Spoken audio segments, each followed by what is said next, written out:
Hello friends, welcome back to knowledge spring. इस video में हम ब्लूम्स टेक्सोनॉमी का पार्ट 2 करेंगे। जो हमारे पहले वाला वीडियो किया था उसमें हमने एप्लीकेशन ऑब्जेक्टिव तक जो कॉग्निटिव डोमेन के हमारे 6 ऑब्जेक्टिव की क्लासिफिकेशन है उसमें हमने 3 पार्ट तक किए थे, नॉलेज, कॉम्प्रिहेंशन एंड एप्लीकेशन। आज हम इस वीडियो में एनालिसिस, सिंथेसिस और इवैल्यूएशन के बारे में पढ़ेंगे। तो वीडियो तक को लास्ट तक देखें। अगर आप इस वीडियो चैनल पर नए हैं तो चैनल को लाइक, शेयर एंड सब्सक्राइब जरूर करें। बेल आइकन प्रेस करें ताकि मेरे अगले वीडियो की नोटिफिकेशन आप तक सबसे पहले पहुंचे। Let us start with the topic. ये सारी चीज़ें हमने कर ली थी। अब इस वीडियो में हम एनालिसिस से स्टार्ट करते हैं। जो हमारा एनालिसिस ऑब्जेक्टिव है उसको analysis refers to an understanding of higher level. जो एनालिसिस है, जब हम कंटेंट का एनालिसिस करते हैं तो हम ये मान के चलते हैं कि ये जब हम चीज़ों को बड़ी अच्छी तरह से समझ लेते हैं, यानी कि हायर लेवल ऑफ अंडरस्टैंडिंग हो जाती है हमारी चीज़ों को लेकर के, कंटेंट को लेकर के, तब हम उसका कंटेंट की एनालिसिस कर सकते हैं। क्यों? Because it consist of division of content into its elements and these are mutually related. जो कंटेंट होता है, जो मटेरियल होता है जिसको हम समझाना चाहते हैं बच्चे को, वो उस कंटेंट्स में जो डिफरेंट एलिमेंट्स होते हैं उनको हम किस तरह से डिवाइड करते हैं, कैसे हम डिवाइड करते हैं, उस चीज़ के बारे में जानते हैं। और वो जो आपस में एक दूसरे के साथ जिनका रिलेशन होता है, रिलेशन किस सेंस में, कि एक्सप्लेनेशन के दौरान जो हमारे डिफरेंट टर्म्स होते हैं, एलिमेंट्स होते हैं, वो एक दूसरे के साथ किस तरह से जुड़ी हुई होती हैं, उस चीज़ के बारे में हम करते हैं। जो हमारा एनालिसिस ऑब्जेक्टिव है वो केवल तभी पॉसिबल हो सकता है जब नॉलेज, कॉम्प्रिहेंशन और एप्लीकेशन ऑब्जेक्टिव स्टूडेंट ने, लर्नर ने अक्वायर कर ली। जो हमारे एनालिसिस ऑब्जेक्टिव है उसमें जैसे हम पहले इसमें हमने किया कि कंटेंट को जो है उसके एलिमेंट्स में, हम जो कंटेंट होता है उसके एलिमेंट्स में, डिफरेंट एलिमेंट्स में हम उसको डिवाइड करते हैं तब, और जिनका आपस में एक दूसरे के साथ कनेक्शन होता है। जो हमारे एनालिसिस ऑब्जेक्टिव होते हैं उनके भी 3 लेवल्स हैं। पहला है एनालिसिस ऑफ एलिमेंट्स, दूसरा एनालिसिस ऑफ रिलेशनशिप, तीसरा है एनालिसिस ऑफ ऑर्गेनाइज्ड प्रिंसिपल्स। अब एनालिसिस ऑफ एलिमेंट से कौन कौन सी चीज़ें आती हैं, वहाँ हम सबसे पहले क्या करते हैं, आइडेंटिफाई करते हैं किसको, एलिमेंट्स को, जो एक कम्युनिकेशन के अंदर, जो एक ट्रांसलेशन के अंदर, जब हम बच्चों को चीज़ें समझाते हैं उस कम्युनिकेशन के अंदर अलग अलग जो एलिमेंट्स आते हैं, सबसे पहले हम उनको आइडेंटिफाई करते हैं कि कौन कौन से अलग अलग एलिमेंट हैं एक्सप्लेनेशन के बीच में। दूसरा आता है एनालिसिस ऑफ रिलेशनशिप, कि दो चीज़ों, जैसे it includes the connections and interaction between elements and parts of A communication. इसमें कौन कौन सी चीज़ें आती हैं हमारी, कि जो हमारे अलग अलग एलिमेंट्स हैं उनके बीच में क्या कनेक्शन है, वो एलिमेंट्स किस चीज़ के द्वारा, किसके द्वारा आपस में जुड़े हुए हैं, ताकि वो इस कम्युनिकेशन को, उस एक्सप्लेनेशन को एक मीनिंगफुल वे प्रोवाइड करते हैं, एक मीनिंग जो फुल उस एक्सप्लेनेशन को बनाते हैं। उन रिलेशनशिप को हम एनालाइज करते हैं, उनको अलग अलग करते हैं। फिर आता है एनालिसिस ऑफ ऑर्गेनाइज्ड प्रिंसिपल्स, कि जो आपका एक सिस्टेमेटिक अरेंजमेंट होता है या स्ट्रक्चर होता है जो हमारी कम्युनिकेशन को होल्ड करके रखता है, हमारी एक्सप्लेनेशन को होल्ड करके रखता है। यानी कि जब भी हम चीज़ों को समझाते हैं तो एक सिस्टेमेटिक वे में, हम सीक्वेंस में उन चीज़ों को समझाते हैं, सिंपल टू कम्प्लेक्स चलते हैं ताकि बच्चों को चीज़ें अच्छी तरह से समझ आ सकते हैं। तो वो आती हैं, उनको हम किस तरह से एनालाइज करते हैं। और it consist of explicit as well as the implicit structure, दोनों तरह के स्ट्रक्चर हमारे होते हैं।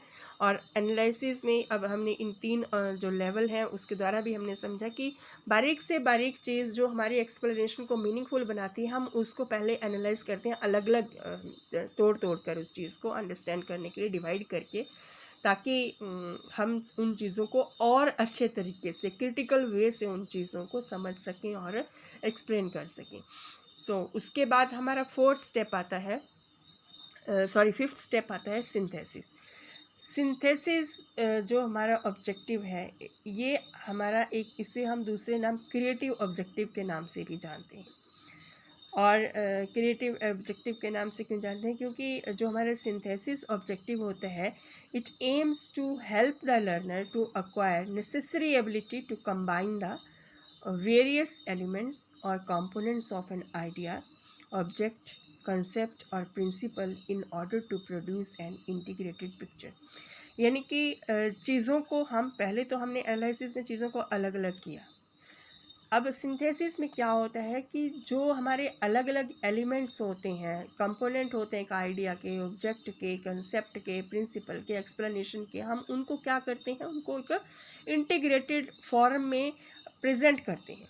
यानी कि उन सारी चीज़ों को जोड़ करके एक मीनिंगफुल वे में हम उन चीज़ को रिप्रेजेंट करते हैं, एक क्रिएटिव वे में हम उस चीज़ को रिप्रेजेंट करते हैं और उसको एक इंटीग्रेटेड पिक्चर के फॉर्म में रिप्रेजेंट करने का मतलब क्या है, यानी कि it is the production of unique communication. मतलब तीन तरह से हम इसके सिंथेसिस के भी तीन लेवल होते हैं हमारे। पहला हुआ प्रोडक्शन ऑफ यूनिक कम्युनिकेशन, दूसरा हुआ प्रोडक्शन ऑफ ए प्लान और प्रपोज्ड सेट ऑफ ऑपरेशंस, और तीसरा हुआ डेरिवेशन ऑफ एब्स्ट्रैक्ट रिलेशंस। अब पहला जो है हमारा प्रोडक्शन ऑफ यूनिक कम्युनिकेशन, इसको हम किस तरह से समझेंगे? It involves the development of communication in which the writer or speaker endeavors to convey ideas, feelings and experiences to other.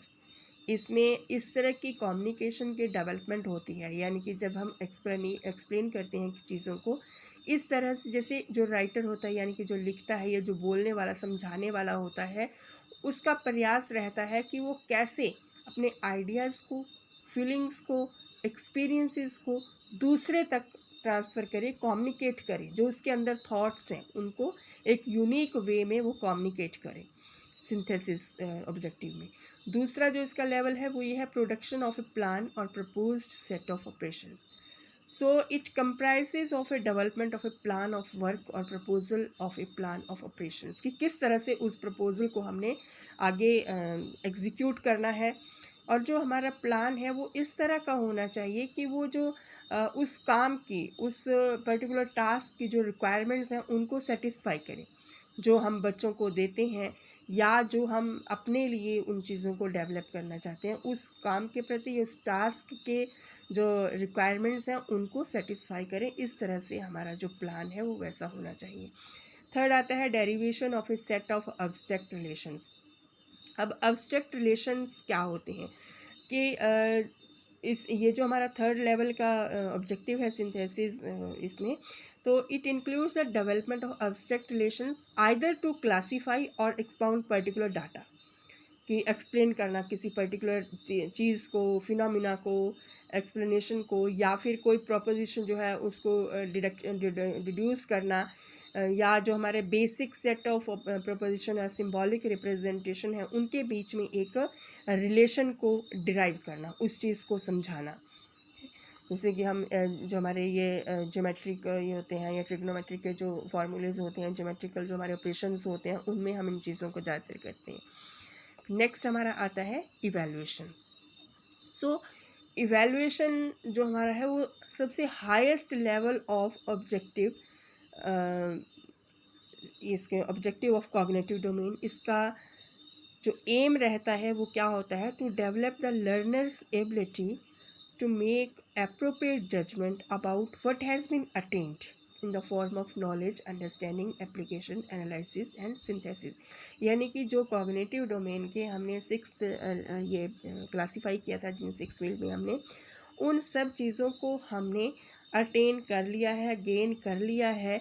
एक एप्रोप्रिएट जजमेंट उसके बारे में जब लर्नर करना सीख जाता है, उसका एम होता है, वो हमारी इवैल्यूएशन ऑब्जेक्टिव का एम हो रहता है।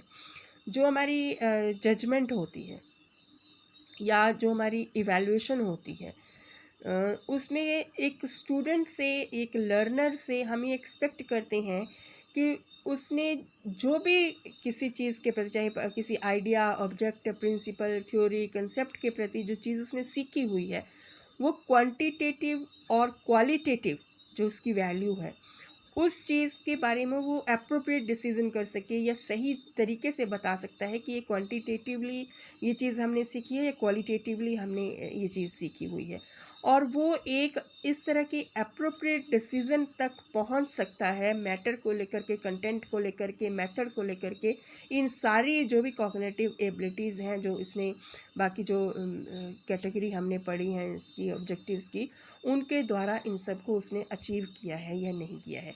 इन सारी चीज़ों को अप्लाई करने के बाद जो हम एक बच्चे से एक्सपेक्ट करते हैं, एक लर्नर से एक्सपेक्ट करते हैं कि उसने वो ऑब्जेक्टिव किस लेवल तक क्वांटिटेटिवली या क्वालिटेटिवली अचीव किए हैं, उसका एक एप्रोप्रिएट डिसीज़न जब बच्चा हमें दे पाता है तो ये हमारा वो इवैल्यूएशन ऑब्जेक्टिव रहता है। अब इवैल्यूएशन के जो ऑब्जेक्टिव के उसके भी दो लेवल हैं, एक है internal judgment of the material and methods एंड दूसरा है external judgment of the material and method.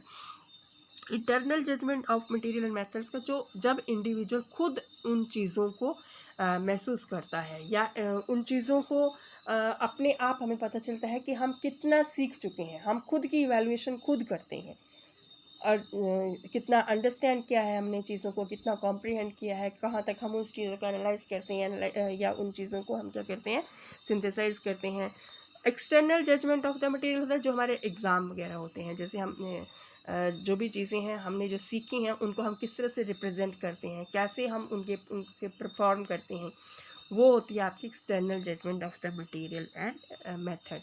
So evaluation जो है हमारा लास्ट ऑब्जेक्टिव होता है।